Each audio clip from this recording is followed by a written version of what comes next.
ఆరాధించే ధన్యత దేవుడు మనకు అనుగ్రహించాడు. ప్రభువు నామానికి మహిమ కలుగునుగాక.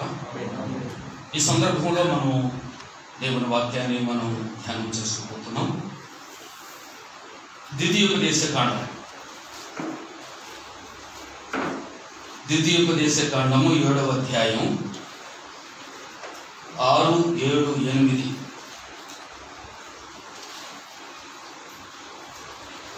9 వచనాలు కూడా మనం చదువుకుందాం.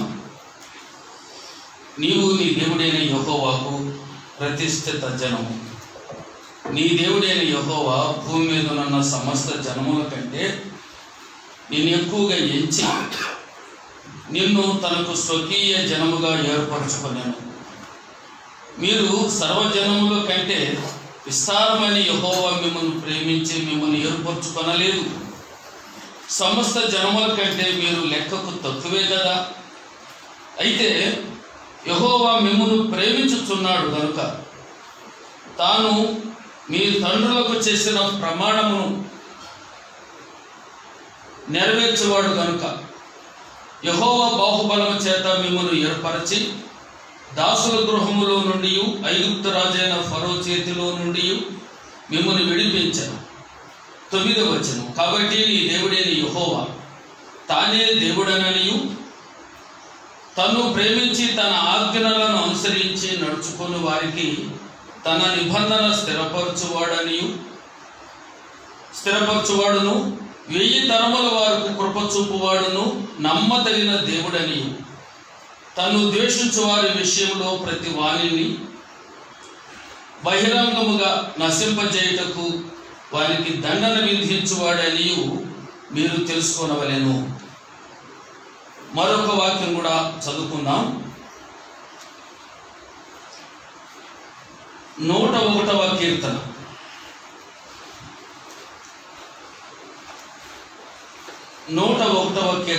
6వ వచనాన్ని చదువుకుందాం. నా యొద్ద నివసించున్నట్లు దేశములో నమ్మకస్తులైన వారిని నేను కనిపెట్టుచున్నాను. నిర్దోష మార్గమందు నడుచువారు నాకు పరిచారకులకు. మరొకసారి చిన్న ప్రార్థన చేద్దాం. కనికరం కలిగిన మా పరమ తండ్రి, మీ ఘనమైన నామానికి స్తోత్రం చెల్లిస్తున్నాం. ఇంతవరకు జరిగిన కార్యక్రమంలో మిమ్మల్ని ఆరాధించి ఘనపరిచి మహిమపరిచే కార్యక్రమంలో మీరు మాతో ఉన్నారు. స్తోత్రములు ప్రభువునాయన. మా స్తోత్రాల మీద మీరు ఆశీర్వాదమై ఉన్నందుకు మిమ్మల్ని కొనియాడుతున్నాం. ఈ సమయంలో మీ మాటలు అందించడానికి మీ పక్షంగా మీ దీనదాసుడు నిలబడి ఉండగా మీ సేవకులను బలపరిచి అవసరమైన మాటలు ప్రతి ఒక్కరికి మీరు అందించాలని ప్రార్థన చేస్తున్నాం. మీ మాటల ద్వారా మా అందరకు ఒక గొప్ప హెచ్చరికగాను దీవెనకరంగా ఉన్నట్లుగా చేయమని, వినగల చెవి గ్రహించగలిగిన హృదయాన్ని ప్రతి ఒక్క బిడ్డకు అనుగ్రహించమని యేసుక్రీస్తు నామంలో ప్రార్థన చేసి వేడుకుంటున్నాం తండ్రి. ఆమేన్. ప్రభువునందు ప్రియులారా, మీతో సహవాసం చేయటం చాలా కాలమైంది. ఈ కరోనా వైరస్ వలననే దాదాపు సంవత్సరం మీ మధ్యలో వాక్యం అందించడం ఎడవగలిగింది అనుకుంటున్నాం. ఏదేమైనప్పటికీ దేవుని మహాకృపను బట్టి ఈరోజు జరిగే స్తుతి కూటానికి వరకు మేము ఆహ్వానించబడ్డాం. ఈ ఆదివారం మీతో కలిసి సహవాసం చేయడానికి, వాక్యం పంచుకోవటానికి దేవుడిచ్చినటువంటి ఈ తరుణాన్ని బట్టి ప్రభువును కొనియాడుతున్నాం. ప్రియులారా, మనము ఒక శ్రేష్టమైన వాక్యాలు మనం చదువుకున్నాం. మరి మనం చదువుకున్నటువంటి వాక్య భాగంలో మనం వినబోయే అంశం దేవుడు నమ్మదగిన వాడు. అంతేకాకుండా ఆయన ప్రజలు కూడా నమ్మకస్తులుగా ఉండవలసి ఉన్నది. యథాదేవ తదహ భక్త. మన ప్రభు అయిన యేసుక్రీస్తు వారు ఎలాగూ ఆ నమ్మకమైన వాడు, ఆయన పిల్లలమైన మనం కూడా నమ్మకమైన వారుగా ఉండాలని ప్రభు ఇష్టపడుతూ ఉన్నారు. దానికి సహాయకరంగా మనం ఒక వాక్య భాగాన్ని మనం చదువుకున్నాం. ద్వితీయోపదేశకాండం 7వ అధ్యాయం 9వ వచనంలో, కాబట్టి నీ దేవుడైన యెహోవా తానే దేవుడనియు తన్ను ప్రేమించి తన ఆజ్ఞలను అనుసరించి నడుచుకునే వారికి తన నిబంధనలు స్థిరపరచువాడును, 1000 తరముల వరకు కృప చూపువాడును, నమ్మదగిన దేవుడనియు అనే మాటలు చదువుకున్నాం. ప్రియులారా, మన దేవుడు ఎలాంటి వాడు అంటే ఆయన నమ్మదగిన వాడు, నమ్మకమైన వాడు. అయితే ఎవరైతే ఆయన ఆజ్ఞలు గైకొంటారో, ఆయన నిబంధన ఎవరైతే గైకొంటారో అటువంటి వారికి 1000 తరముల వరకు దేవుడు కృప చూపువాడు. 1000 తరాలు. తరం అంటే ఎంత? 1000 తరాల వరకు దేవుడు వారిని కనికరిస్తాడు అనే మాటలు మనం చూస్తున్నాం. ఎందువలన ఇశ్రాయేలీయుల విషయంలో దేవుడు అంతగా చెప్పటానికి మనము ముందుగా కొన్ని మాటలు చదువుకున్నాం. 7వ వచనంలో, మీరు సర్వజనముల కంటే విస్తార జనమని యెహోవా మిమ్మల్ని ప్రేమించి మిమ్మల్ని ఏర్పరచుకొనలేదు. సమస్త జనముల కంటే మీరు లెక్కకు తక్కువే కదా. అంతకుముందు మరి కనాను దేశంలో చాలా బలమైన జనం కలిగిన వారు ఉన్నారు. హివీలు, యెబూసీలు, గిర్గాషీలు, అమోరీయులు, పెరిజీలు, హివీలు. వారి జనాభా చూస్తే ఇసుక రేణువులంతా. వీరు అంత జనం కాదు, కొద్ది జనమైనప్పటికీ ఎందుకు దేవుడు వీళ్ళ పట్ల అంతగా ప్రేమ కలిగి ఉన్నాడు అంటే, అబ్రహాము, ఇస్సాకు, యాకోబు వారి పితరులను బట్టి దేవుడు వారి పట్ల అంత కృప కలిగి, అంత జాలి కలిగి ఉన్నాడు. ఈనాడు దేవుడు మన పట్ల కూడా దేవుడు ఎంతో కనికరం, కృప కలిగి ఉన్నాడు. దేనిని ఎవరిని బట్టి? అబ్రహాము, ఇస్సాకు, యాకోబులను బట్టి కాదు, మన ప్రభు అయిన యేసుక్రీస్తును బట్టి ఆయన మన పట్ల ఎంతో కృప, కనికరం కలిగిన దేవుడుగా మనం చూస్తా ఉన్నాం. అయితే ప్రియులారా, లెక్కకు తక్కువైనప్పటికీ దేవుడు మిమ్మల్ని ప్రేమించుచున్నాడు.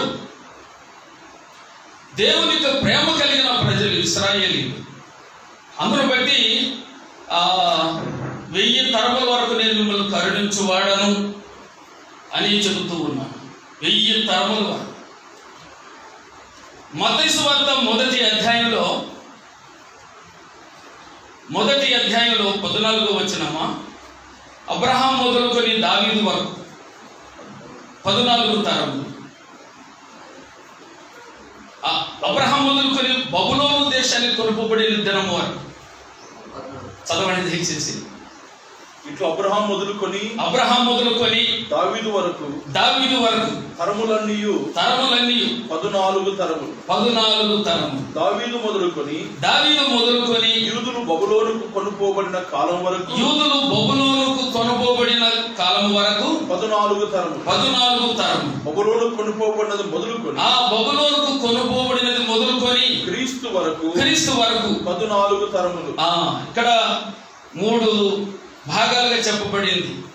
అబ్రహాం మొదలుకొని దావీదు మొదలుకొని యూదులు బబులోనుకు కొనుపోబడిన దినములు, అక్కడ నుండి క్రీస్తు వరకు.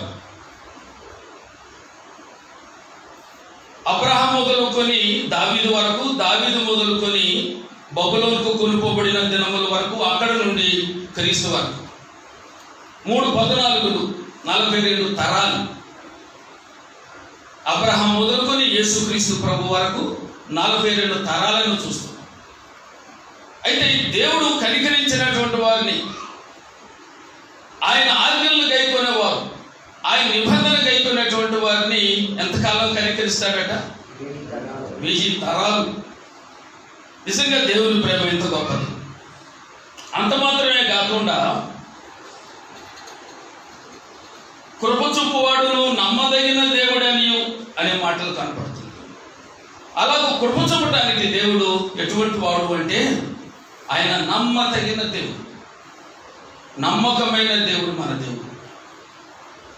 ఆయన ఏ ఏ విషయాల్లో ఆయన నమ్మకమైనటువంటి వాడు. దేవుడు నమ్మదగిన వాడు.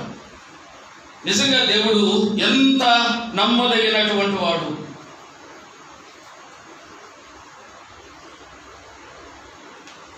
కొరింథీయులకు రాసిన మొదటి పత్రిక 1వ అధ్యాయం 9వ వచనంలో గమనించినట్లయితే మన ప్రభువైన యేసుక్రీస్తును తన కుమారుని సహవాసములకు మిమ్మల్ని పిలిచిన దేవుడు నమ్మదగినవాడు. మన ప్రభువైన యేసుక్రీస్తు అను తన సహవాసానికి దేవుడు మనల్ని పిలిచాడు. ఒకప్పుడు మన సహవాసం లోకంతో, సాతానుతో మన సహవాసం ఉండేది. దుష్టుల ఆలోచన చొప్పు నడవక, పాపుల మార్గమున నిలువక, అపహాసకులు కూర్చుండు చోటు కూర్చుండక అన్నట్లు మన సహవాసం అంతా అదే. అలాంటి దుష్ట సహవాసంలో ఉన్నటువంటి మనల్ని తన కుమారుని మన ప్రభువైన యేసుక్రీస్తు ఆయన సహవాసానికి దేవుడు మనల్ని పిలిచాడు. నిజంగా మన సహవాసం ఎంత గొప్పది. యోహాను పత్రికలో కూడా 1వ అధ్యాయం 3వ వచనంలో మన సహవాసం అయితే తండ్రితోనూ ఆయన కుమారుడైన యేసుక్రీస్తుతో కూడా మనము దేవుని సహవాసం కలిగినటువంటి వారు. అందుకొరకే దేవాది దేవుడు అబ్రహాము దేవుని స్నేహితుడిగా పిలువబడ్డాడు. ఎవరైతే మన ప్రభువైన యేసుక్రీస్తుతో సహవాసం కలిగి ఉన్నారో అయితే మన స్నేహితుడు ఎవరు? ప్రభువైన యేసుక్రీస్తే మన స్నేహితుడు. యోహాను సువార్త 15వ అధ్యాయంలోన నేను మిమ్మల్ని దాసులను పిలువక మిమ్మల్ని నా స్నేహితులను పిలుచుచున్నాను. యజమానుడు చేయనది దాసుడుకు తెలియదు. అయితే సమస్తమును మనకు తెలియజేస్తున్నాడు కాబట్టి ఆయన మనకు స్నేహితుడు, ప్రాణ స్నేహితుడు, డియర్ ఫ్రెండ్ మన ప్రభువైన యేసుక్రీస్తు. మన ప్రభుతో మనము స్నేహభావంగా ఉండేటువంటి స్వాతంత్ర్యం, ఆయనతో కలిసి మాట్లాడుకునేటువంటి ధన్యత, ఆయనతో కలిసి జీవించేది, ఆయనతో నడిచేది, అలాంటి ధన్యత దేవుడు మనకు అనుగ్రహించాడు. అందుకొరకే తన కుమారుని సహవాసములకు పిలిచిన దేవుడు నమ్మదగినటువంటి వాడు అనే మాటలు చూస్తున్నాం. ఆయనతో సహవాసం చేసేటువంటి మనం ఆయన నమ్మకత్వం ఎలాగో కలిగి ఉంటాడంటే దేవుని పిల్లలమైన మనకు అనేకమైన శోధనలు, అనేకమైన శ్రమలు కూడా వస్తాయి.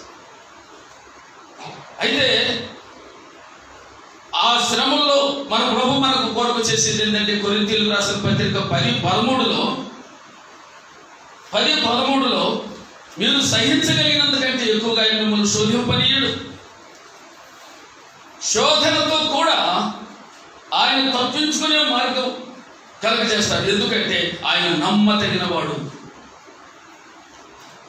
మనకి ఎన్నెన్నో శ్రమలు వస్తాయి, తట్టుకోలేని శ్రమలు అని చెప్పుకుంటుంటాం. మనం దేవుని యొక్క వాక్యం చెబుతుంది దేవుడు నమ్మదగిన వాడు, సహింపగలిగినంతకంటే ఎక్కువగా ఆయన మిమ్మల్ని శోధింపనీయడు. దేవుని పిల్లలకు శోధనలు వస్తాయి, దేవుని పిల్లలకు శ్రమలు వస్తాయి. శోధనలు ఎక్కడి నుంచి వస్తాయి? సాతానుడి ద్వారా వస్తాయి. ఎవరైనా నేను దేవుని చేత శోధించబడుతున్నాను అని చెప్పకూడదు. శోధన సాతానుడి వైపు నుంచే మనకు శోధన వస్తుంది. ఎందుకు?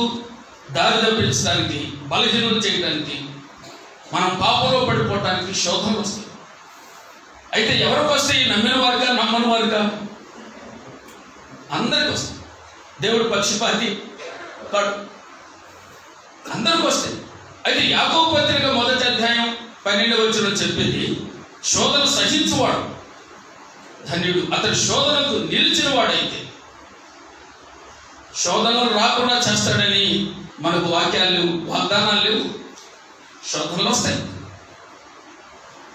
మన ప్రభువే శోధించబడ్డాడు కదా. మత్తయి సువార్త 4వ అధ్యాయంలో శరీరాశ విషయంలో, నేత్రాశ విషయంలో, జీవపు డంబం విషయంలో మన ప్రభు శోధించబడ్డాడు. అయితే ప్రభు జయించాడు. నేను సమస్తమును జయించి నా తండ్రి కురుపార్శ్వమున కూర్చున్న ప్రకారం జయించు వాణిని నాతో కూడా నా సింహాసనం మందు కూర్చుండనిస్తానని ప్రభు చెప్పాడు. మన ప్రభు జయించాడు. ఆయన జయశీలుడు. ఆ జయం జీవితం దేవుడు మనకి కూడా, ఆయన నమ్మినటువంటి మనకు కూడా ఇచ్చాడు. శోధనలు జయించాలి. అలాగే శ్రమలు కూడా మనం సహించాలి, నిలబడాలి. శోధనలో నిలబడాలి, శ్రమల్లో నిలబడాలి. చాలామంది శోధనలో పడిపోతారు, శ్రమల్లో పడిపోతారు. వారికి సరైన పునాది లేదని చెప్పుకోవాలి. అయితే మనం పడిపోతే ఉపయోగం ఏముంటుంది? పడిపోయేది ఎవరు? 36వ కీర్తన 12వ వచనంలో రాయబడింది, అదిగో పాపము చేయవారు అక్కడ పడి ఉన్నారు, వారు లేవలేకుండా వారు పడద్రోయబడి ఉన్నారు. పడద్రోసేది ఎవరు? సాతానుడే. కాబట్టి దేవుని బిడ్డల మనం పడిపోకుండా తాను నిలుచున్నానని తలంచుకునేవాడు. పడకుండా జాగ్రత్తగా చూసుకోవాలి. అజాగ్రత్తగా ఉండాల్సిన పని కాదు, అప్రమత్తంగా ఉండాల్సిన వారంగా ఉన్నాం. కాబట్టి ప్రభునందు ప్రియులారా, మన దేవుడు నమ్మదగిన వాడు. అంతేకాకుండా తెస్సలోనిక పత్రిక 5వ అధ్యాయం 24వ వచనంలో చక్కని మాట ఉంది. మిమ్మల్ని పిలిచిన వాడు నమ్మదగిన వాడు. నమ్మదగిన దేవుడు. మన దేవుడు ఎంత నమ్మదగిన వాడు. కొన్ని పత్రికల్లో రాయబడింది, మనం నమ్మదగిన వారు కాకపోయినప్పటికీ ఆయన నమ్మదగిన వాడుగా ఉంటాడు. మానవుడు నమ్మకమైన వాడు కాదు. అయితే మనం నమ్మకమైన వారుగా ఉండాలి. ప్రభువుని బట్టి, ప్రభువులో ఉన్న శక్తిని బట్టి. ఎందుకంటే మీలో ఉన్నవాడు లోకములో ఉన్నవారి కంటే గొప్పవాడు. అంత గొప్ప దేవుడు మనలో ఉన్నప్పుడు మనం నిలబడాలి. మనం నిలబడితే దేవునికి మహిమ. మనం పడిపోతే దేవునికి ఎంత అవమానం. కాబట్టి మనం పడిపోయే వారుగా ఉండకూడదు, మనం నిలబడే వారంగా ఉండాలి అని దేవుని వాక్యం తెలియజేస్తుంది. మిమ్మల్ని పిలిచిన వాడు నమ్మదగిన వాడు. అంతేకాదు వాగ్దానం చేసిన వాడు నమ్మదగిన వాడు అని వ్రాయబడింది. మన ప్రభు మనకి ఎన్నో వాగ్దానాలు ఇచ్చాడు. ఆ వాగ్దానాల్లో మరి ఆయన నెరవేర్చే దేవుడు మన దేవుడు. వాగ్దానం చేసిన దేవుడు నమ్మదగిన దేవుడు. మిమ్మును పిలిచిన దేవుడు నమ్మదగిన దేవుడు. కాబట్టి ఆయన నమ్మకమైన వాడుగా ఉన్నాడు. మనము కూడా నమ్మకమైన వారుగా ఉండాలి. 36వ కీర్తన 5వ వచనం చూడండి, చదవండి. యెహోవా, నీ కృప ఆకాశము నడుచుతున్నది. నీ సత్య సంబంధము నీ సత్య సందత్వము అంతరిక్షము అంటుచున్నది. నీ నీతి దేవుని పర్వతములతో సమానం. అవునండి, చాలు. యెహోవా నీ కృప ఆకాశమును అంటుచున్నది, నీ సత్య సంధత్వము అంతరిక్షమును అంటుచున్నది. నీ కృప ఆకాశం అంటుచున్నది, నీ సత్య సంధత్వము అనగా దేవుని యొక్క నమ్మకత్వం ఎంతవరకు అంటుకుంటుందంటే ఆకాశాన్ని, అంతరిక్షాన్ని అంత ఉంది. దేవుని యొక్క నమ్మకత్వము, ఆయన కృప, ఆయన సత్య సంధత్వము అంటే అది దేవుని యొక్క నమ్మకత్వమే. ఎంత ఉంది దేవుని యొక్క నమ్మకత్వం అంటే ఆకాశములంటే ఎంత, అంతరిక్షములంటే ఎంత ఉన్నతముగా ఉన్నది అనేటువంటి మాటలు మనం చూస్తున్నాం. ఆయన అంత నమ్మకమైన మహా గొప్ప దేవుడు కనుక మనల్ని ఆయన కాపాడతాడు. ఆయన మనల్ని కాపాడుతాడు. యెషయా గ్రంథం 44వ అధ్యాయం 21వ వచనాన్ని గమనించినట్లయితే దేవుడు తన వాగ్దాన విషయంలో నమ్మకమైన వాడు. నేను నీ సేవకుడను,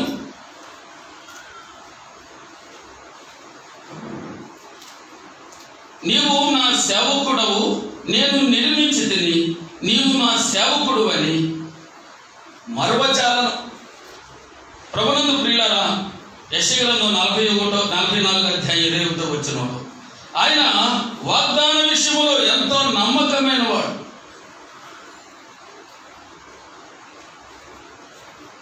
నీవు నా సేవకుడు అని నేను నిర్మించితిని.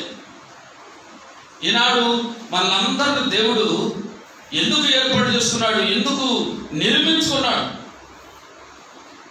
ఎందుకు ఆయన మనల్ని నిర్మించుకున్నాడు అంటే ఆయన సేవ చేయడానికి. మరి ఇక్కడ స్థానిక సంఘంలో ఒక జాషువా గారైనా ఇక్కడ సేవ చేస్తుంది. చాలా మంది పరిచర్యలు ఎంతో మంది నిలబడి వారి వారి పనులు వారి వారి బాధ్యతలు చేస్తున్నట్లుగా చూస్తున్నాం. మరి మంగళవారం నాడు ఒక కార్యక్రమం ప్రకటించబడింది, ఒక ప్రత్యేకమైన ప్రార్థన. మరి బైబిల్ తీసుకుని వెళ్ళి వాక్యం బోధించడమేనా సేవ అంటే? సేవ ఎన్నో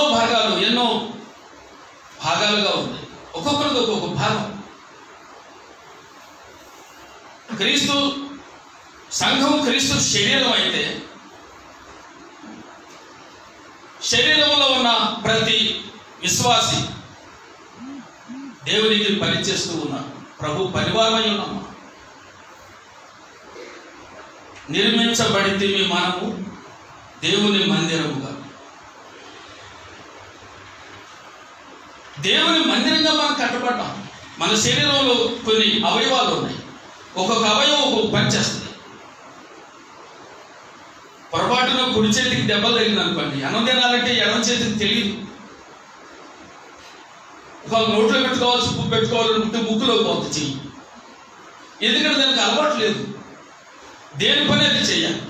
ఎడమ చేయి పని ఎడమ చెయ్యి, కుడి చేసే పని కుడి పని, కాళ్ళు చేసే పని కళ్ళు చేసే పని కళ్ళు. అలాగే సంఘంలో ప్రతి విశ్వాసి కొందరు కళ్ళు లాంటి వారు, కొందరు చేతులు లాంటి వారు, కొందరు కాళ్ళు లాంటి వారు. ఎన్నో అవయవాలు, అంతరంగంలోకి ఎన్నో అవయవాలు ఉన్నాయి. ఒక్కొక్కరు ఒక్కొక్క పని. అది ఒక చిన్న పని కావచ్చు, అది ఎంతో శ్రేష్టమైనది. అందును బట్టి ప్రభునందు ప్రియులారా, ఈ మాటలు మనం గమనించినట్లయితే మరి మనం చదువుకున్న వాక్య భాగంలో దేవుడు తన సేవకులను నిర్మించాడు. ఆయన తన సేవకులను ఎన్నడూ కూడా మరవజాలడు. కారణం ఏంటంటే ఆయన నమ్మదగిన దేవుడు అనే మాటలు చూస్తున్నాం. అంతేకాకుండా హెబ్రీయులకు రాసిన పత్రిక 13వ అధ్యాయం 5వ వచనంలో ఒక మాట ఉంది. ఏముందంటే, నిన్ను విడువను, నిన్నేమాత్రము ఎడబాయను అని ఆయన చెప్పారు కదా. నిన్ను విడువను, నిన్ను ఎడబాయను. ఆయన నమ్మినటువంటి మనల్ని దేవుడు ఎప్పుడు కూడా విడిచేవాడు కాదు, మరిచేవాడు కాదు. కారణం ఏంటంటే ఆయన నమ్మదగిన వాడు. ఒక వాక్యం ఉంది, మరి సియోను ప్రభు నన్ను మరిచి ఉన్నాడు, నన్ను విడిచిపెట్టి ఉన్నాడు అనుకుంటున్నది. తల్లి తన చంటి బిడ్డను కరుణింపకుండా మరుచునా? వారైనా మరుచుదురు కానీ నేను నిన్ను మరువను అన్నాడు ప్రభు. కాబట్టి మన కన్నవారు మరుస్తారు, కానీ మనల్ని రక్షించిన దేవుడు మనం మరువుడు. చూడుము, నా అరచేతుల్లో నేను చెక్కుకొని ఉన్నాను. కొన్నిసార్లు సహించలేని బాధలు వ్యాధుల్లో మనం ఉన్నప్పుడు దేవుడు నన్ను మర్చిపోయాడు అనుకుంటాం. నాకు కూడా ఒక భయంకరమైన బలహీనత వచ్చింది డిసెంబర్లోనా జనవరి, బహుశా ఆ టైంలో ఇక్కడే ఉన్నా. వెన్నెముక ప్రాబ్లం, ఒక డిస్క్ ప్రాబ్లం వచ్చింది. ఎంత బాధపడ్డానో, సంఘం అంతా ఎంతగానో ప్రార్థన చేశాను. నేను అనుకున్నాను నా చాప్టర్ ఎండ్ అవుతుందని, ముగింపుకు వచ్చేదో అనుకున్నాను. మరి అలాంటి బాధల్లో నుండి ప్రభు కాపాడు. యోబు గ్రంథంలోన 6 బాధలు వచ్చినాను, ఆయన నిన్ను కాపాడతాడు. 7 బాధలు కలిగినాను, ఆయన నిన్ను కాపాడతాడని. కాపాడే దేవుడు. ఎందుకంటే ఆయన నమ్మదగినవాడు. అలలు గాలి తుఫానులా వలె శ్రమలు నన్నిల్లగోటిన అమరమందు నిలిచి యేసు అన్నిటిని గద్దించును. నమ్మదగిన వాడవు, నెమ్మదినిచ్చే. అలలు గాలి తుఫాను మన మీద కొట్టినప్పటికీ అమరమందు నిలిచి ఆయన గాలిని సముద్రాన్ని గద్దిస్తాడు. అది నిమ్మళం అయిపోతుంది, మనల్ని ఒడ్డు చేరుస్తాడు. ఇక్కడ చేరువచ్చినటువంటి మనందరి జీవితాల్లో ఎన్నిసార్లు గాలి తుఫాను అలలు మన పైన కొట్టలేదు, ఎన్నిసార్లు మరణాపాయాలు మనకు సంభవించలేదు. ఇక అయిపోయింది నా జీవితం అని ఎన్నిసార్లు అనుకోలేదు. మనం ఎన్ని అపాయాల నుండి మనం తప్పించబడ్డాం సహోదరులు సహోదరులు. మరి అటువంటి భయంకరమైన పరిస్థితుల నుంచి దేవుడు మనల్ని కాపాడేవాడు అంటే మన ప్రభు ఎలాంటివాడు, మన అంశం ఏంటి? మన దేవుడు నమ్మదగినవాడు. ఆయన నమ్మదగినవాడు కాబట్టి ఆయన తన వాగ్దానాన్ని ఆయన నెరవేరుస్తాడు అనే మాటలు చూస్తున్నాం. 23వ కీర్తన 4వ వచనంలో రాయబడింది, ఎటువంటి కీడులు వచ్చినా కూడా మన దేవుడు నమ్మకమైన వాడు. 23వ కీర్తన 4వ వచనంలో గాఢాంధకారపు లోయలలో నేను సంచరించినాను, ఏ అపాయమునకు భయపడను. ఎందుకంటే నీ దుడ్డు కర్రయు నీ దండం నన్ను ఆదరిస్తుంది. భక్తుడైన దావీదు అనుభవం అది. గాఢాంధకారపు లోయలు, ఆయన అడవుల్లో కొండల్లో గొర్రెలు కాసేటప్పుడే కాదు, సౌలు రాజ్యంలో మరి అనేకమైన శ్రమలు ఎదుర్కొంటూ కొండల్లో లోయల్లో ఆయన జీవించిన అనుభవాలు ఉన్నాయి. కొండల్లో లోయల్లో గాఢాంధకారపు లోయల్లో ఏముంటాయంటే క్రూర మృగాలు ఉంటాయి. అయితే ఉన్నప్పటికీ కూడా దావీదుకు అనుభవం ఏంటంటే నేను ఏ అపాయానికి భయపడను. ఎందుకంటే మొదటి వచనం, యెహోవా నా కాపరి. పరలోకముందున్న ఆ దేవాది దేవుడు దావీదుకు కాపరి కాబట్టి నేను కాపాడువాడు కురుకడు, ఇశ్రాయేలును కాపాడువాడు కురుకడు నిద్రపోడు. అలాంటి అనుభవం కలిగినటువంటి వాడు కాబట్టి కీడులో నుండి కూడా ఎటువంటి కీడు వచ్చినా కూడా భయపడాల్సిన పని లేదు. దేవుని బిడ్డలారా, ఆయన నమ్మినటువంటి మనం అందరం మన దేవుడు నమ్మదగిన వాడు అనేటువంటి ముద్ర మన హృదయంలో ఉండాలి. ఎటువంటి ఆపద నుండి కూడా మనము తప్పించబడతాం, అనుమానం లేదు. మన దేవుడు మరిచేవాడు కాదు, ఆయన్ని పట్టినట్టుగా ఉండేవాడు కాదు. మరి దావీదు మరి గాఢాంధకారంలో కూడా కాపాడబడ్డాడు. ఎందుకంటే దేవుడు ఆయనకి కాపరి కాబట్టి. దావీదుకు మాత్రమే కాదు, ఆయన మనకు కూడా ఆయన కాపరి అయి ఉన్నాడు. 91వ కీర్తన 3వ వచనంలో ఒక చక్కని మాట ఉంది, నాశనకరమైన తెగులు రాకుండా నిన్ను రక్షించును. నాశనకరమైన తెగులు రాకుండా ఏ తెగులును నీ గుడారమును సమీపించదు. అయ్యా ఎన్నో తెగులు వస్తున్నాయి, ఎన్నో రోగాలు వస్తున్నాయి, మాకు ఎందుకు రావట్లేదు అంటారా? నీతిమంతులకు కలుగు ఆపదలు అనేకములు. యెహోవా వాటన్నిటి నుండి మనల్ని కాపాడుతున్నాడు. అందరికి వచ్చినట్లుగా మనకే వస్తుంది. దేవుడు పక్షపాతి కాడు కాబట్టి అందరికి వచ్చే ఇబ్బందులు, అందరికి వచ్చే శ్రమలు, శోధనలు, అందరికి వచ్చే రోగాలు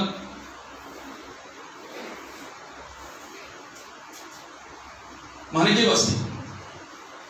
అయితే మనం నమ్మిన దేవుడు మహా గొప్ప దేవుడు కనుక విశ్వాసంతో మనం ప్రార్థన చేస్తాం కనుక ప్రభు మనల్ని కాపాడతాడు. అయ్యా మరి చాలా మంది సేవకులు కూడా దాటిపోయినారే, వారిని దేవుడు కాపాడలేకపోయాడా? అట్లానా రాదు. వారి పని ఒక దేవుడు కొన్ని పనులు అప్పగిస్తాడు వారికి. ఆ పనులు పూర్తయితే ఏ రోగం రాకుండా కూడా పోతారు. వారి ద్వారా ఇంకేమైనా కొంత పని ఉంటే ఆపుకుంటాడు. ఆపటానికి ఆయనకి సాధ్యమే, తీసుకోవటానికి కూడా ఆయన ఇష్టమే, ఆయన చిత్తమే. చాలా మంది గొప్ప బోధకులు, మంచి ఆత్మీయులు, గొప్ప సేవ చేసినటువంటి వారు దాటి వెళ్ళిపోయినారంటే వాళ్ళ పని పూర్తయింది. వాస్తవంగా నేను కూడా పోవాల్సిందండి. ఏది అప్పుడు జనవరి ఫిబ్రవరి కాదు, దాని తర్వాత కరోనా వచ్చింది. అప్పుడు వెళ్ళాల్సింది. మరి ఇంకా 10 మంది అనుకున్నాను నేను. అలాగే అనుకోవలసిందే మనం. కాబట్టి దేవుడు తన సేవకుల్ని, తన బిడ్డల్ని ఎన్నడూ కూడా ఆయన విడిచిపెట్టాడు. నాశనకరమైన తెగులు రాకుండా నిన్ను కాపాడతాడు. ఏ తెగులును నీ గుడారమును సమీపించదు. భోజనం చేసుకుంటుంటాం మన ఇళ్లలో, అంటే మన ఆశ అది. కాబట్టి ఎన్నొచ్చినా కూడా ప్రభు వాటన్నిటిలో నుండి దేవుడు మనల్ని కాపాడతాడు అని మనము నమ్మవలసి ఉంది పిల్ల. మనం అలాగూ నమ్మవలసి ఉంది. మన దేవుడు ఎంత గొప్పవాడు, ఎంత అద్భుతమైన కార్యాలు ఆయన చేసేటువంటి వాడు. ఈ సత్యాన్ని మనము గమనించాలని దేవుడు కోరుతూ ఉన్నాడు. అలాంటి సత్యాన్ని దేవుడు మన పట్ల నెరవేరుస్తాడు. ఆయన సత్యవంతుడు, ఆయన నమ్మదగిన వాడు. తన బిడ్డలను ఎన్నడూ కూడా ఆయన విడిచిపెట్టేవాడు కాదు. ఈ సత్యం మనం గ్రహించాలి. తెస్సలోనీయులకు రాసిన మొదటి పత్రిక 3వ అధ్యాయం 3వ వచనం చూడండి. అయితే ప్రభు నమ్మదగిన వాడు, ఆయన మిమ్మల్ని స్థిరపరిచి దుష్టత్వము నుండి కాపాడును. ప్రభువుకు ప్రియులారా, తెస్సలోనీయులకు రాసిన మొదటి పత్రిక 3వ అధ్యాయం 3వ వచనంలో ప్రభువు నమ్మదగిన వాడు. ఎంత నమ్మదగిన వాడండి, ఎంత నమ్మదగిన దేవుడు. ఒక సమయంలో యేసుక్రీస్తు ప్రభు తన శిష్యుల్ని మీరు అందరికి వెళ్ళండి అని వారిని బలవంతం చేసినట్లుగా ఉంది. వారు మధ్యలోకి పోయిన తర్వాత బలమైన ఈదురు గాలులు, తుఫాను వచ్చేసింది. వారు తలడిల్లిపోయినారు. సముద్రం వారికి ఎంతో అనుభవం ఉంది. వారు నిద్ర లెగిస్తే వారు సముద్రంలోనే ఉండాలి, రాత్రులు ఉండాలి, పగలు ఉండాలి. వాళ్ళ జీవనాధారం అది. ఎన్నో తుఫాన్లు వాళ్ళు ఎదుర్కొన్నారు. వాళ్ళకి ఏమీ లెక్క కాదు. అయినప్పటికీ కూడా తల్లడిల్లిపోయి ఇక బ్రతకం అనేటువంటి నమ్మకం కలిగిపోయినారు. ప్రభు మమ్మల్ని పంపించేశాడు, మమ్మల్ని వదిలిపెట్టేశాడు అనుకున్నారు వాడు. అయితే ప్రభు విడిచిపెట్టేసాడా? 4వ జామున ఆయన సముద్రం మీద నడుచుకుంటూ ఆ బోటు దగ్గరికి వచ్చాడు. భయపడకుడి, నేనే, భయపడకూడదు. ఎంత అద్భుతం అండి. ఆ సమయంలో ప్రభు రాకపోయినట్లయితే వాళ్ళ పరిస్థితి ఏమయ్యేది? ఆయన ఆ బోట్ ఎక్కి, ఆ చిన్న పడవెక్కి గాలిని, సముద్రాన్ని గద్దించినప్పుడు నెమ్మడం అయిపోయింది. వారు అర్థరించారు. ఈయన మాటకు గాలి, సముద్రం లోబడుతున్నవి. ఈయన ఎవరో అనుకున్నారు. శిష్యులే అర్థం చేసుకోలేని పరిస్థితి. మనకు కూడా కొన్నిసార్లు అలా ఉంటుంది. దేవుని బిడ్డలా, మన ప్రభు మనల్ని ఎన్నడూ కూడా విడిచిపెట్టాడు. ఒకవేళ మనకి ఏ ఆపద వచ్చినా అది మన మేలు కొరకే అని మనం భావించాలి. దేవుడు తను ప్రేమించే వారికి ఆయన సంకల్పం చొప్పున పిలువబడిన వారికి మేలు కలుగుటకై సమస్తం సమకూడి జరుగుతుంది. ఉదాహరణకు ఒకటి అయితే మేలు కొరకే దేవుడు తన పిల్లలకు మేలే చేస్తాడు కానీ కీడు చేయడు. తల్లిదండ్రులు తమ బిడ్డలకు మేలే చేస్తారు కానీ కీడు చేయడు. రొట్టెని అడిగిన ఎడల రాత్రినిచ్చున యేసు ప్రభు మాట్లాడతాడు. తండ్రి అయినా తల్లి అయినా తమ బిడ్డలు రొట్టె అడిగితే ఇదిగో నాయన ఈ రాయి తినరా అంటారా? గుడ్డును అడిగితే తేలును పట్టుకొచ్చిస్తారా? తినరా అని ఎవరు? చెడ్డవారైన మీ తల్లిదండ్రులే మీ పిల్లలకు మంచి ఇవులు ఇయ్యనేరికి ఉండగా పరలోకమందున్న మీ తండ్రి అంతకంటే గొప్ప వాటిని ఇచ్చును కదా. మన దేవుడు మేలే చేస్తాడు.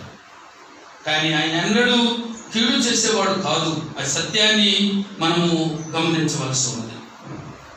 అంత మాత్రమే కాకుండా యోహాను పత్రిక 1వ అధ్యాయం 9వ వచనంలో మన పాపాలు మనం ఒప్పుకున్నట్లయితే ఆయన నమ్మదగిన వాడు, నీతిమంతుడు కాబట్టి మన పాపాలు క్షమించి సమస్త దుర్నీతి నుండి మనల్ని కడిగి మనం పవిత్రులుగా చేయి. ఈనాడు మనం పవిత్రులమైన, ఈనాడు మనం పరిశుద్ధులు. ఎంత గొప్ప ధన్యులమండి, పాపవంతులమైన మనం పరిశుద్ధులమయ్యా. ఏం చేసి? మన ప్రభు నమ్మదగిన వాడు కాబట్టి ఒప్పుకుంటేనే. ఈనాడు ఒప్పుకోలేక అనేకులు పాపంలో కూరుకుపోయి నిత్య నరకంలోకి వెళ్ళిపోతున్నారు. అతిక్రమను దాచిపెట్టేవాడు వర్ధిల్లడు, వాటిని ఒప్పుకుని విడిచిపెట్టేవాడు కనికరం పొందు. ఈనాడు ఒక పాపాత్ముడు చేయాల్సిన పని ఏంటంటే తన పాపాలు క్షమించబడటానికి ఒప్పుకుంటే చాలు. దానికి బదులుగా కప్పుకుంటున్నాడు. కప్పుకొని అనేకులు నిత్య నరకానికి వెళ్ళిపోతున్నారు. ఒప్పుకుంటే చాలు. అందుకొరకు యెషయా 1వ అధ్యాయం 8-18 వచనంలో, రండి మన వివాదం తీర్చుకోదు. మీ పాపములు రక్తపోలే ఎర్రనవైనాను అవి హిమమోలే తెల్లగా చేస్తాను. కెంపు వలె ఎర్రనవైనాను అవి గొర్రె బొచ్చు వలె తెల్లగా చేస్తాను. ప్రభు దగ్గరికి వచ్చాం, మనల్ని హిమములాగా చేశాడు, గొర్రె బొచ్చులాగా చేశాడు, పవిత్రులుగా చేశాడు. కారణం ఏంటంటే ఆయన నమ్మదగిన వాడు. యోహాను పత్రిక 1:9 నమ్మదగిన వాడు. మన ప్రభు ఎంత నమ్మదగిన వాడు. అందుకొరకే నీ కృప ఆకాశమును అంటుచున్నది, నీ సత్య సంధత్వము అంతరిక్షమును అంటుచున్నది. ఆకాశమునంటిన ఆయన నమ్మకత్వం, ఆయన విశ్వాస్యత. అంత గొప్ప దేవుని, మహాదేవుని మనం కలిగి ఉన్నాం. నిజంగా మనం ఎంత ధన్యులు. అంత మాత్రమే కాదు, దేవుని బిడ్డలారా, ఆయన నమ్మదగిన వాడు అనుకోవటమే కాదు, మనం కూడా ఎలా ఉండాలి? మనం కూడా నమ్మకమైన వారుగా ఉండాలి. నమ్మకమైన వారికి మెండైన దీవెనలు అనుగ్రహించును అని వ్రాయబడింది. మెండైన దీవెనలు, గొప్ప దీవెనలు, ఆశీర్వాదాలు ఎవరి అంట? నమ్మకంగా ఉన్నవారికి. దేవుని బిడ్డలారా, నమ్మకం దేవుని పని విషయంలో, దేవుని విషయంలో నమ్మకత్వాన్ని మనము కలిగి ఉండాలి అని దేవుడు కోరుతున్నాడు. మనం రెండోసారి వాక్యం చదువుకున్నాం కదా, 101వ కీర్తన 6వ వచనంలో, నా యొద్ద నివసించినట్లు దేశములో నమ్మకస్తులైన వారిని నేను కనిపెట్టుచున్నాను. దేవుడు ఎవరి కోసం కనిపెడుతున్నాడట? నమ్మకస్తులు ఎవరు ఉంటారా? దేవునికి ఎవరు కావాలంటే నమ్మకమైన వారు కావాలండి. ఎవరున్నారని దేశాన్ని వెతుకుతున్నాడు. యథార్థవంతులను బలపరుచుటకు యెహోవా కనుదృష్టి లోకమంతా సంచారం. దేశం మాత్రమే కాదు, లోకమంతా వెతుకుతాడు. ఆయన కావాల్సింది యథార్థవంతులు లేక నమ్మకమైన వారు. యెహోవా యందు భయభక్తులు కలిగిన వారు అన్నా, నమ్మకమైన వారు అన్నా, పరిశుద్ధులన్నా, అంత భావం మాత్రమే ఒకటే వస్తుంది. ఒక్కొక్కదానికి ఒక్కొక్క ప్రత్యేకమైన అర్థం ఉన్నప్పటికీ భావం మాత్రం ఒకటే. దేవుని బిడ్డల, నమ్మకస్తులైన వారిని ఆయన కనిపెడుతున్నాడంట. దేశంలో ఎవరెవరు ఉన్నారా?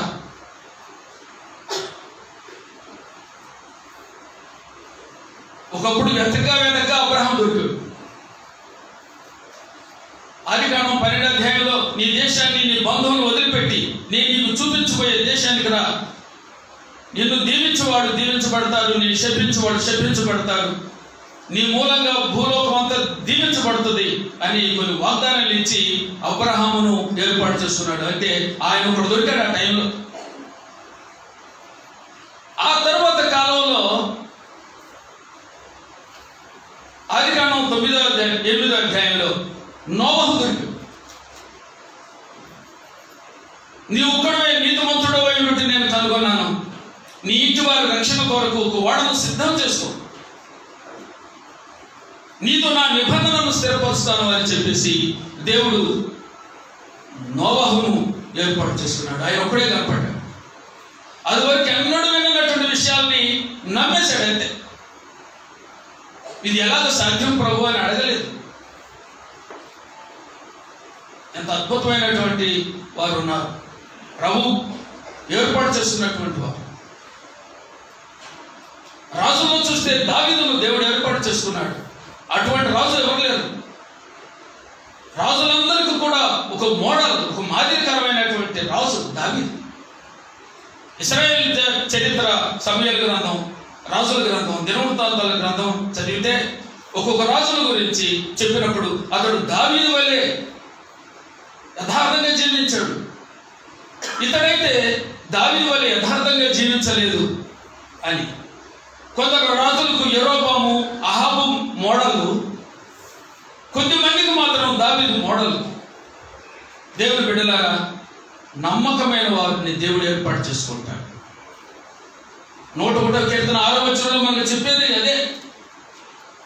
నా యొద్ద నివసించున్నట్లు. నమ్మకస్తులు ఎక్కడ ఉంటారంట? నమ్మకస్తులు దేవుని దగ్గరే ఉంటారండి. దేవుడు వాళ్ళ దగ్గరే ఉంటాడు. ఎటువంటి ఆపదల్లో కూడా దేవుడు కనికరిస్తాడు. ఇటీవల నేను వాట్సాప్లో ఒక భాగాన్ని చూశాను. ఒక కుటుంబం ప్రయాణం చేస్తూ ఉంది. ఏమైందో ఏమో, మొత్తానికి కారు బోత పడిపోయింది. పై టాపు కింద, కింద టాపు పైన బోర్లు పడిపోయింది. చాలా కాలం, చాలా సమయం ఎవరు వాళ్ళు పట్టించుకున్న వాళ్ళు ఎవరు లేరు. వాళ్ళు ఇరుక్కుపోయారు. వాళ్ళు రావడానికి ఏమాత్రం ఆస్కారం లేదు. ఎంతసేపు ఉన్నారో ఏమో. రాత్రుల పూట జరిగిన సంఘటన అది. తర్వాత ఒక వ్యక్తి వచ్చేసి చాలా కష్టాన్ని జాగ్రత్తగా వాళ్ళని తప్పించి వాళ్ళను లోపల ఉన్నట్టు బయటికి లాగారట. అమ్మాయిని గాలి పీల్చుకున్నారు. ఆ తర్వాత పోలీసులు వచ్చారట. ఇంత భయంకరమైనటువంటి యాక్సిడెంట్ జరిగింది. అసలు మిమ్మల్ని లోపల నుంచి బయటకి ఎవరు తీసుకొచ్చారు మిమ్మల్ని అని అడిగితే, ఎవరు వచ్చారో మాకు మాత్రం తెలియదండి, ఒక దేవదూతలాగా ఉన్నాడు ఆయన, మమ్మల్ని ఇట్లా బయటికి లాగేశాడు, తర్వాత అది మాకు కనిపించలేదండి, అది దేవదూతలాగా ఉన్నాడండి అన్నారు. చూసారా ప్రియులారా, ఎవరు లేని సమయంలో ఆపదలో కూడా దేవుడు ఎంత ఆశ్చర్యంగా కాపాడతాడు అనేది. అంతకుముందు ఒక యాక్సిడెంట్ని మేము చూసాం,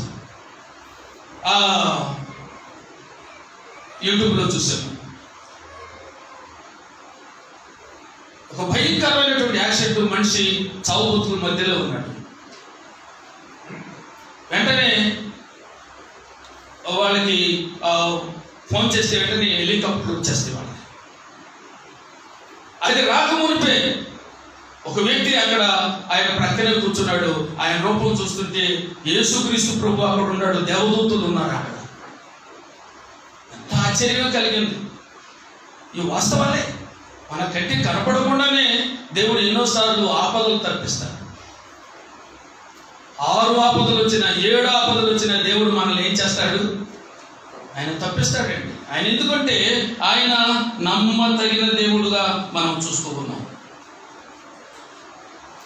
ఆదికాండం 39వ అధ్యాయం 2, 3, 4 వచనాల్లో గమనించినట్లయితే ఒక మాట చదువుతారా? ఆదికాండం 39వ అధ్యాయం 2, 3. యెహోవా యేసేపుకు తోడై ఉండేను గనుక అతడు వర్ధిల్లుచు తన యజమానులకు ఆ ఐగుప్తీయుని ఇంట ఉండెను. యెహోవా అతనికి తోడై ఉండననియు అతడు చేసినదంతయు అతని చేతిలో యెహోవా సఫలం చేసిననియు అతని యజమానుడు చూచినప్పుడు యేసేపు అతని మీద అతనికి కటాక్షం కలిగిన గనుక అతని యొద్ద పరిచర్య చేయువాడాయను. చాలండి. ప్రభునందు ప్రియులారి మాటలు గమనించినట్లయితే యేసేపు ఒక బానిసగా 20 వెండి రోకలకు అమ్మబడ్డాడు. ఇస్మాయేలీలు ఆయనను తీసుకెళ్లి ఐగుప్తు దేశంలో ఒక సైన్యాధికారికి అమ్మారు. అది అంతగా అమ్మారు తెలియదు. అయితే మొత్తానికి ఆ ఇంట్లో ఒక బానిసగా ఉన్నాడు. అయితే అతడు ఆ ఇంట్లో అడుగుపెట్టిన తర్వాత ఆ ఇంటి యజమానుడు కటాక్షం కలిగిందంట. జాలి, ప్రేమ పొరులకు వచ్చినట్లుగా కటాక్షం కలిగింది. అందును బట్టి ఆయన గమనించినట్లయితే పొతిఫరు ఆయనకి 3 స్టెప్పులు మనకు కనబడుతుంది. అతని యొక్క పరిచర్య చేసేవాడు మొదటి స్టెప్. రెండవదిగా చూస్తే తన ఇంటి మీద విచారణకర్త. మూడవదిగా చూస్తే తన ఇల్లంతటిలో తన ఇంట్లో ఉన్నది సమస్తము ఆయనకు అప్పగించాడు. తనకి ఏముండదో ఏమి లేదో పొతిఫరుకు తెలియదు. అంత ఎందువలన అంతగా ఆయనకు అప్పగించబడిందంటే యోసేపు ఎలాంటి వాడు? అదే నమ్మకత్వాన్ని మనం కాపాడుకోవాలి. నమ్మకత్వాన్ని కాపాడుకోవాలి.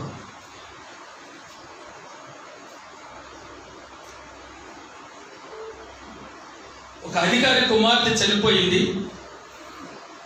చనిపోక మునిపే యేసు ప్రభు దగ్గరికి అధికారి వచ్చాడు. అయ్యా, నాకు కుమార్తె, అమ్మాయి 12 సంవత్సరాలు, చనిపోవడానికి సిద్ధంగా ఉంది. అయినా నువ్వు వచ్చి చేయి పెడితే నా కుమార్తె బాగుపడితే అంటుంటే చెప్తాను అన్నాడు. ఇంటికాడ నుంచి కొందరు వచ్చారు. అయ్యా, నీ కుమార్తె చనిపోయింది, ఇక బోధకుడు శ్రమ పెడతాం ఎందుకు, మీరు వచ్చేసేయండి, సమాధి కార్యక్రమం జరిగిద్దాం అన్నట్టుగా చెప్పుకోవాలి. అయితే ప్రభు ఒక మాట చెప్పాడు, నమ్మిక మాత్రం వచ్చు, భయపడవద్దు, నమ్మిక మాత్రం వచ్చు. అంటే నా మీద నువ్వు నమ్మకం కలిగి ఉండు అని. నమ్మిక మాత్రం వచ్చు. నమ్మిక మాత్రం ఉంచాడు. అద్భుతంగా సజీవురాలుగా తన కుమార్తెను సంపాదించుకున్నాడు. నమ్మకత్వం అంటే ఎంత గొప్పదండి. కాబట్టి పొతిఫరు ఇంట్లో ఎంత గొప్ప స్థానాన్ని తాను సంపాదించుకున్నాడు. ఆదికాండం 41వ అధ్యాయం 40వ వచనం నుంచి కొన్ని మాటలు చదవండి. ఆదికాండం 40 నుండి. నీవు నా ఇంటికి అధికారివై ఉండవలెను. నీవు నా ఇంటికి అధికారివై ఉండవలెను. నా ప్రజలందరూ నీకు విధేయులై ఉండు. నా ప్రజలందరూ ఐగుప్తు దేశంలో ఉన్న ప్రజలందరూ నీకు విధేయత కలిగి ఉంటారు. సింహాసన విషయంలో మాత్రమే నేను నీకు పైవాడుగా ఉంటాను. యోసేపుతో చెప్పాను. చదవండి. సింహాసన విషయంలో మాత్రమే నేను నీకంటే పైవాడనై ఉండునని యోసేపుతో చెప్పాను. మరియు ఫరో చూడుము, ఐగుప్తు దేశం అంతటి మీద నేను నియమించి ఉన్నానని యోసేపుతో చెప్పాను. మరియు ఫరో తన చేతినున్న తన ఉంగరం తీసి యోసేపు చేతికి పెట్టి సన్నపు నార బట్టలు అతనికి తొలగించి అతని మెడకు బంగారు గొలుసు వేసి తన 2వ రథం మీద అతని ఎక్కించాడు. అప్పుడు వందనము చేయుడని అతని ముందర జనులు కేకలు వేసి. ఇంకా చాలండి. ప్రభువునందు ప్రియులారా, గమనించినట్లయితే సింహాసన విషయంలో నీకంటే నేను పెద్దవాడుగా ఉంటాను.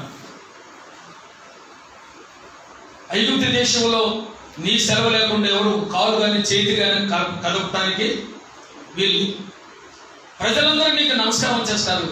ఐగుప్తు దేశం అంతా నీకు సాగిల పడుతుంది అని చెప్పాడంటే ఎంత అద్భుతమైనటువంటి నమ్మకం అండి యేసేపు మీద. పొతిఫరుకే కాదు, ఫరో రాజుకి అంత గొప్ప నమ్మకం కలగటానికి యేసేపులో ఉన్న నమ్మకం. మనం దేవునికి నమ్మకంగా ఉంటే మనుషులు కూడా నమ్మకంగానే ఉంటాము. మనం దేవుని విషయంలో నమ్మకస్తులం కాకపోతే ప్రజల విషయంలో మనం నమ్మకంగా ఉండలేము. నీకు దేవుడు ఈ లోకంలో ఏ బాధ్యత ఇచ్చాడో వాటిలో నువ్వు నమ్మకంగా ఉండలేవు. కాబట్టి ఎంత నమ్మకత్వం. సంఖ్యాకాండం 12వ అధ్యాయం చూడండి, 7వ వచనం. సంఖ్యాకాండం 12వ అధ్యాయం 7వ వచనం చదువుతారా? దేవుడిచ్చిన సాక్ష్యం ఒక వ్యక్తిని గురించి. మోషే అతడు నా ఇల్లంతటిలో నమ్మకమైన వాడు. ఎంత చక్కని మాట. మోషే నా ఇల్లంతటిలో నమ్మకమైన వాడు. నా సేవకుడితో మీరు ఏది అనర్థాలుగా మాట్లాడుతున్నారు? మీరు నేను ఎవరితోనైనా మాట్లాడాలంటే కళల ద్వారా దర్శనమిచ్చి మాట్లాడతాను.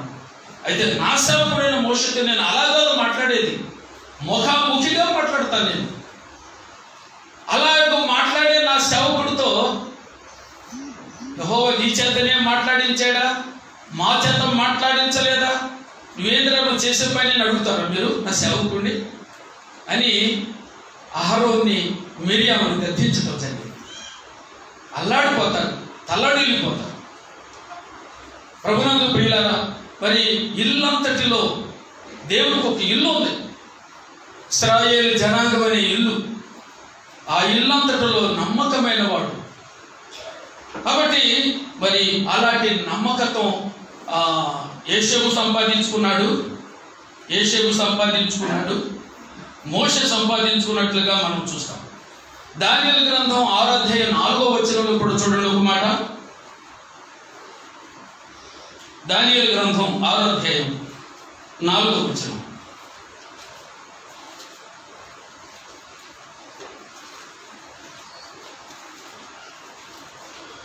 దానియేలు నమ్మకస్తుడై అందుకు ఆ ప్రధానులను అధిపతులను రాజ్యపాలన విషయంలో దానియేలు మీద ఏదైనా ఒక నింద మోపాలని ఉండి తగిన హేతువు కనిపెట్టుచుండేది. కానీ దానియేలు నమ్మకస్తుడై ఏ నేరమైనను ఏ తప్పిదమైనను చేయవాడు కాడు. కనుక దానియేలులో తప్పైనను లోపమైనను కనుగొనలేకపోయేది. ప్రభునందు ప్రియులారా, ఈ మాటలు గమనించినట్లయితే దానియేలు ఆయనకు అప్పగించబడినటువంటి పని అంతట్లో చాలా నమ్మకంగా ఉంటున్నాడు. అపనమ్మకంగా ఉండే వాడికి, లేక లంచాలు తీసుకుని ధనం సంపాదించుకోవాలి అనుకునేటువంటి వాడికి ఏమాత్రం వీలు పడటం లేదు దానియేలును బట్టి. కాబట్టి దానియేలుని మనం ఏ విధం చేత అయినా ఆయన తప్పించాలి అని ఎన్నెన్నో ప్రయత్నాలు చేస్తున్నారు, కానీ ఆఖరికి ఏం దొరకలేదు. ఆఖరు ప్లాన్ చేశారు. మరి 30 రోజుల వరకు ఫరో రాజా ప్రతి వారు ఏది కావాలని నిన్నొచ్చి అడగాల్సిందే, కానీ ఎవరిని ఇతరులను అడగటం కానీ దేవుని కూడా అడగకూడదు రాజా అంటే ఆ పిచ్చిరాజు సరైన సంతకం పెట్టేశారు. ఆ సంగతి దానియేలుకు తెలియబడినప్పటికీ కూడా ఏమాత్రం భయపడకుండా మరి దినానికి 3 సార్లు ఆయన ప్రార్థన చేస్తున్నాడు. ఉదయం, మధ్యాహ్నం, సాయంకాలం. మరి యెరూషలేము వైపు తలుపులు తెరచి, కిటికీలు తెరచి ఆ నిరీక్షణతో, ప్రభువా మరి ఆ దేశం మమ్మల్ని ఎప్పుడు తీసుకెళ్తావయ్యా మమ్మల్ని అక్కడికి. అందరూ చూచారు, ఆయన మీద నింద మోపాలని మోపారు, చేయాల్సిన పని చేశారు. అయితే దేవుడు యథార్థవంతుల పక్షంగా, నమ్మకస్తుల పక్షంగా దేవుడు ఉండేవాడు. కాబట్టి ప్రభునందు ప్రియులారా, ఆ మాటలు మనం గమనించింటే దానియేలు నమ్మకస్తుడై ఏ నేరమైనను ఏ తప్పిదమైనను చేసిన వాడు కాదు. నమ్మకస్తుడంటే ఏ నేరం చేయకూడదు, ఏ తప్పు చేయకుండా ఉన్నటువంటి వారే నమ్మకస్తుడు. మనం అలాంటి వారుగా ఉండాలి. మన ప్రభువైన క్రీస్తు యేసు వారు రాబోతున్నాడు త్వరలో.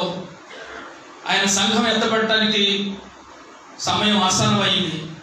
అయితే మనలో తప్పిదాలు ఉండి, మనలో నేరాలు ఉండి, మనలో కళంకం ఉంటే ఏమాత్రం ఎత్తపడం.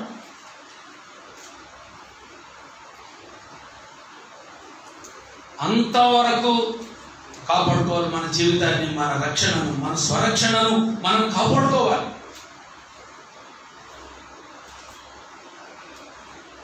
అంతేగాని ఎప్పుడో నేను తీర్మానం చేసుకున్నాను, ప్రభువు నన్ను రక్షించాడు, క్షమించాడు అనుకుని దాని మీద ఇక ఇష్టానుసారమైన జీవితంతో ఉంటే ఏమాత్రం నువ్వు ఎత్తపడవు. అది మాత్రం గమనించాలి. ఎప్పుడు కూడా ఎప్పటికప్పుడు మనం శుద్ధీకరించబడుతూ ఉండాలి. ఏ రోజు ఆ రోజు మనం కడుగుంటూనే ఉండాలి. యేసుక్రీస్తు ప్రభువారు తన శిష్యుల పాదాలు కడుగుతున్నప్పుడు పేతురు దగ్గరికి వచ్చాడు. పేతురు అంటాడు, ప్రభువా నువ్వు నా పాదాలు ఎన్నడూ కడగరాదు, నా పాదాలను కడుగుతావా? వీళ్ళందరూ పాదాలు కడగవచ్చు కానీ నా పాదాలు కడగరాదు. నేను చేసేది నీకు ఇప్పుడు తెలియదు పేతురు, తర్వాత నీకు తెలుస్తుంది అంటే అది ఎన్నడూ జరగకూడదు. నేను నిన్ను కడగని ఎడల నాలో నీకు పాలు లేదు, నాకు నీకు సంబంధం లేదు అంటాడు యేసు ప్రభువు. పేతురు అంటాడు, ప్రభువా అందరు కాళ్ళు కడిగావు, నా తల కూడా కడుగయ్యావు, అది నాకు మరలా తలస్నానం చెయ్యి అన్నట్టు ప్రభు అంటాడు. స్నానం చేసిన వాడు పాదాలు తప్ప మరి ఏం కడుక్కోని అవసరం లేదు. ఒకసారి మనకు స్నానం అయింది, ఎస్ఐయా నేను పాపిని, నా పాపాలు క్షమించు ప్రభు అన్నాం. ఆయన రక్తంతో మన కడిగి పవిత్రపరిచాడు, అది స్నానం. ఇక రోజేం కడుక్కోవాలి? పాదాలు కడగాల్సింది ఎక్కడెక్కడ తిరుగుతూ ఇంటికి వచ్చేటప్పుడు మనకు ఆ పాదాలు కడుక్కుని ఇంటికి వెళ్తాం.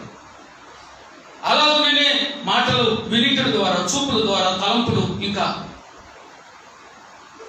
దోషం మనకు అంటుకుంటుంది. ప్రభు నీకు ఆయాసకరంగా నాలుగేమో ఉన్నాయేమో, ఈ రక్తంతో నన్ను కడుగు ప్రభు అని కడుకోవాల్సిన అవసరత ఉంది. కడుకోకపోతే అది అక్కడే పేరుకుపోయి ఉంటుంది. అది స్నానం చేయటం కాదు. చాలా మంది అది తెలియక ప్రతిరోజు పాపాలు ఒప్పుకునేవాళ్ళు ఉన్నారు. నామకార్థ క్రైస్తవ సంఘాలు ప్రతిరోజు పాపాలు ఒప్పుకోవడమే, ప్రతిరోజు చేయటమే. మనం ఒక్కసారి ఒప్పుకున్నాం. యేసుక్రీస్తు ప్రభు ఒక్కసారి చనిపోయాడు, రక్తం కార్చి ప్రాణం పెట్టాడు, మరలా చనిపోవాల్సిన పని లేదు. అలాగే మనం కూడా ఒకేసారి సావాలి. చచ్చిన తర్వాత మనం దేవుడు మన నూతన జీవించి మనం బ్రతికించాడు. మరలా పాపం చేస్తే మరలా చచ్చినట్టు, మరలా చావడం బ్రతకడం ఉండదు. ఇంకా దేవుని మూలముగా పుట్టిన వాడు ఎవడును పాపము చేయడని ఎరుగుదుము. దేవుని మూలంగా పుట్టిన వారిలో దేవుని బీజం నిలుచును కనుక వాడు పాపము చెయ్యడు, చెయ్యజాలడు. చెయ్యాలన్నా చేయలేడు. నిజంగా క్రీస్తు రక్తంతో కడగబడిన వాడు. మనకు దేవుని వాక్యం ఉన్నది, మనస్సాక్షి ఉంది, పరిశుద్ధాత్ముడు ఉన్నాడు. వీళ్ళని తప్పించుకొని మనం పాపం చేస్తామా? అలా చేస్తే దాని పర్యవసానం అనుభవించాల్సి ఉంటుంది. కాబట్టి దేవుని బిడ్డలారా, మన దేవుడు ఎంత నమ్మదగిన వాడు, నమ్మకమైన వాడు. ఆయన నమ్మినటువంటి దేవుని పిల్లలమైన మనం కూడా నమ్మకమైన వారుగా ఉండాలి. అపోస్తలుల కార్యం 4:2 కొరింథీయులకు రాసిన మొదటి పత్రిక 4:2 గృహ నిర్వాహకుడు ప్రతి వారు కూడా నమ్మకస్తులుగా ఉండుట ఆవశ్యకము అన్నాడు. గృహ నిర్వాహకులు నమ్మకంగా ఉండాలి. ఈనాడు సంఘ పెద్దలు గృహ నిర్వాహకులు అంటే సువార్త సేవకులు నమ్మకమైన వారుగా ఉండాలి, అపనమ్మకస్తులుగా ఉండకూడదు. ఇంత గృహాన్ని, ఇంత సంఘాన్ని దేవుడు మీ చేతిలో పెట్టినప్పుడు ఎంతో నమ్మకంగా ఉండాల్సిన అవసరత ఉంది. ప్రియ, నమ్మకస్తులుగా ఉంటే ఆవశ్యకము అని ఉంది. నమ్మకస్తులకు మెండైన దీవెనలు కలుగుతాయి. అక్షయ కిరీటం, కొన్ని కిరీటాలు ఉన్నాయి కదా, జీవ కిరీటం, నీతి కిరీటం, అక్షయ కిరీటం, ఆనంద కిరీటాలు ఉన్నాయి. అక్షయ కిరీటాలు ధరింప చేస్తాడు దేవుడు తన సేవకులకి, తన సంఘ పెద్దలకు. ఎందుకు? తమ దేవుని యొక్క గృహ నిరవకత్వాన్ని వహించారు కాబట్టి, ఆ గృహాన్ని చక్కగా కాపాడారు కాబట్టి. యోసేపు వలె, యోసేపు పొత్తిఫోరు ఇంటికి గృహ నిర్వాహకుడు, ఎంతో నమ్మకత్వాన్ని కనపరిచాడు. అందుకే సర్వము అధికారం ఇవ్వబడింది. కాబట్టి మనం కూడా అలాంటి నమ్మకస్తులుగా ఉండాలని దేవుని వాక్యం చెబుతుంది. నెహెమ్యా గ్రంథం 7:1-2 గమనించినట్లయితే, హనన్యా నమ్మకమైన మనుషుడు, అతనికి యెరూషలేము మీద అధికారము పొందారు అని రాయబడింది. నెహెమ్యా గ్రంథం 7 హనన్యా ఇద్దరు కనిపిస్తారు. హనాని నెహెమ్యా తమ్ముడు. హనన్యా, వీరిద్దరూ కూడా ఎటువంటి వారంట? వారు నమ్మకమైన మనుషులు. అందును బట్టి వాళ్ళిద్దరికి యెరూషలేము పట్టణం మీద అధికారం అంట. వాడికి ఎంత అధికారం అంటే, వాడు నమ్మకస్తులకు దేవుడు అధికారం ఎంతో ఇస్తాడండి. అంతేకాదు, నెహెమ్యా గ్రంథం 13:13 నమ్మకము కలిగిన మనుషుల పేర్లు కొన్ని చెప్పబడ్డాయి.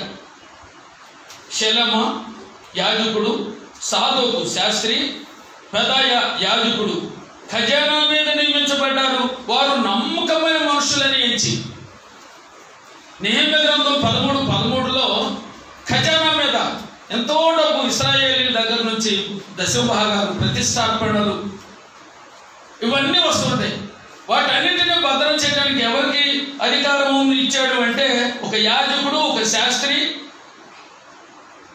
ఒక లేవీయుడు. అటు ఇచ్చినట్టుగా ఉంది. ఏమిచ్చాడు అంటే ఖజానా మీద వాళ్ళు నియమించబడ్డారు, వారి నమ్మకస్తులని ఆ పని వారికి అప్పగించినట్లుగా మనం చూస్తున్నాం. లూకా సువార్త 16వ అధ్యాయం 10 వచనం చూడండి. లూకా సువార్త 16వ అధ్యాయం 10 వచనం చూస్తారా? మిక్కిలి కొంచెములో నమ్మకముగా ఉన్నవారు ఎక్కువలోనూ నమ్మకముగా ఉండు, మిక్కిలి కొంచెములో అన్యాయముగా ఉండేవారు ఎక్కువలోనూ అన్యాయముగా. మన ప్రభువైన యేసుక్రీస్తు వారు చెప్పిన మాట ఇది. కొంచెములో నమ్మకంగా ఉంటే ఎక్కువలో నమ్మకంగా ఉంటాం. దేవుని బిడ్డలారా, నమ్మకత్వం మనం కలిగి ఉండాలి. 11వ వచనంలో ఏం రాయబడిందంటే అన్యాయపు సిరి విషయంలో నమ్మకంగా ఉండాలి. అన్యాయపు సిరి విషయం లూకా సువార్త 10:11లో అన్యాయపు సిరి. చాలా మంది అన్యాయపు సిరి అంటే ఏమనుకుంటారంటే లంచం తీసుకున్న డబ్బులు, లేకపోతే అపహరించిన డబ్బులు, లేకపోతే అన్యాయంగా సంపాదించిన డబ్బుల్ని అన్యాయపు సిరి అంటారేమో. ఒకప్పుడు నేను ఫాక్స్ గారు పత్రికలు చదువుతుంటే అన్యాయపు సిరి అంటే ఏది అంటే అసలు డబ్బే అన్యాయపు సిరి అని ఫాక్స్ గారు అన్నట్లుగా నేను చదివాను. అన్యాయపు సిరి అంటే ఏదంట? మనం ఉపయోగించుకునే ధనమే అన్యాయపు సిరి. కాబట్టి దాని విషయంలో మనం నమ్మకంగా ఉండాలి. మన ప్రభువైన యేసుక్రీస్తు వారు పెట్టిన పేరు అనుకుందాం దానికి. న్యాయమైన సిరి పరలోక రాజ్యంలో మీరు ధనం సంపాదించుకోనండి. అక్కడ చిమ్మెట్టలు కానీ, దొంగలు కానీ, తుప్పు కానీ లేదు. అక్కడ భద్రంగా ఉండదు మీ ధనమంతా, అక్కడ సంపాదించుకోండి. కాబట్టి పరలోక సంబంధమైన ధనం దేవుని పిల్లలకు ఉంది. మనం నమ్మలేని, మనం ఇది ఇంత ధనం ఏంది, ఇంత గొప్ప అపార్ట్మెంట్ ఏంటి నాకు అని మనం ఆశ్చర్యపోతామేమో. మాకు పెద్దవారు పి దేవదాస్ గారు మమ్మల్ని ఆత్మీయంగా నడిపించినటువంటి పెద్దవారు. ఆయన ఇల్లు వేసుకున్న చిన్న పాక లాంటిది వేసుకుని ఆ పాకలు చూసి ఎంతో మురిసిపోతుంటాడు. ఒక మీటింగ్ ఏర్పాటు చేస్తుంటే చిన్న కంచెలాగా వేసేసి ఒక దారిలాగా ఏర్పాటు చేసి అటు చూస్తాడు. నన్ను అంటాడు, మోజెస్ చూసారు ఎట్లా ఉందో, వచ్చిన వాళ్ళు అందరూ కూడా కళ్ళు తిరిగి పడిపోవాలి అంటే ఆ నీట్నెస్, ఈ పద్ధతులను చూసి అలా ఉండాలి అంటాడు. మరి ఆ తడికలు చూసే కళ్ళు తిరిగి పడిపోతే పరలోక రాజ్యంలో దేవుడు మన కొరకు స్థాపించిన, మన కోసం సిద్ధపరిచినటువంటిది ఎంత మూల్యమైనదో. నేను మీకు స్థలము సిద్ధపరచ వెళుతున్నాను, నేను ఉండే స్థలంలో మీరు ఉండులాగున మరలా వచ్చి నేను మిమ్మల్ని తీసుకుపోతాను. అక్కడ ఈ ప్రపంచాన్ని సృష్టించడానికి దేవునికి 6 దినాలు పట్టింది. ఒక పాపికి రక్షణ సిద్ధపరచడానికి 33.5 సంవత్సరాలు పట్టింది. అయితే నీకు ఇల్లు సిద్ధపరచడానికి దేవుడు 2000 సంవత్సరాల నుంచి ఆ పనిలో ఉన్నాడు. ఎంత అద్భుతమో దేవుని బిడ్డలారా. అందును బట్టి అది ఎవరికి అంటే ఆయనకు నమ్మకంగా ఉండేటువంటి వారు, నమ్మకస్తులమైన వారుగా ఉండాలి. అందుకొరకే 13వ వచనం 16వ అధ్యాయం 13వ వచనంలో ఏ సేవకుడును 2 యజమానులకు దాసులుగా ఉండనేరడు. ఒకడు ద్వేషిస్తాడు, ఒకడు ప్రేమిస్తాడు. 2 యజమానులు. ఈ ప్రపంచంలో 2 యజమానులు ఉన్నారు. ఒక యజమానుడు దేవుడు, మరొక యజమానుడు ధనం.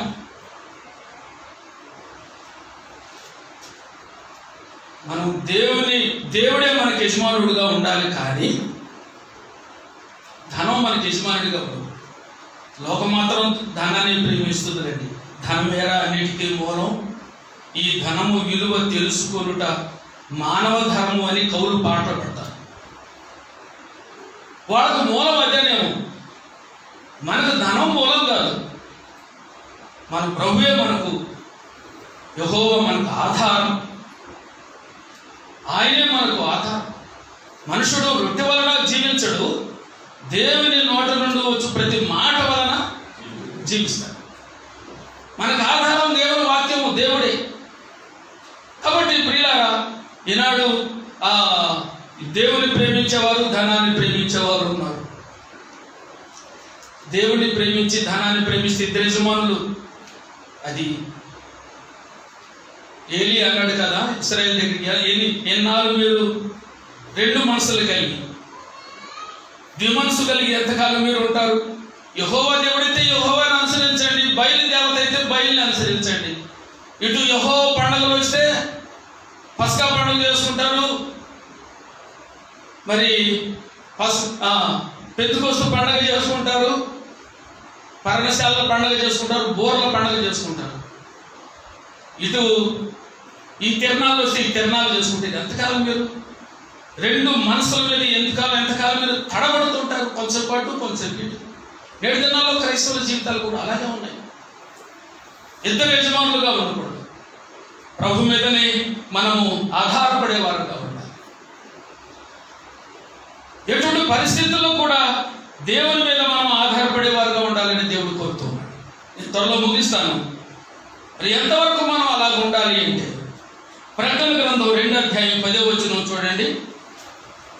ప్రకటన గ్రంథం 2వ అధ్యాయం 10వ వచనంలో, ఇదిగో మీరు శోధింపబడినట్లు అపవాది మీలో కొందరిని చెరలవేయబోతున్నాడు. 10 దినములు శ్రమ కలుగు. 10 రోజులు మీకు శ్రమ వస్తుంది. మరణం వరకు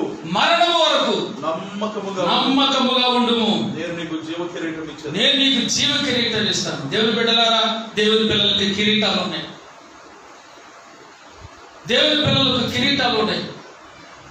జీవ కిరీటం, మరి ఆనంద కిరీటాలు మనకు ఉన్నాయి. అక్షయ కిరీటాలు ఉన్నాయి.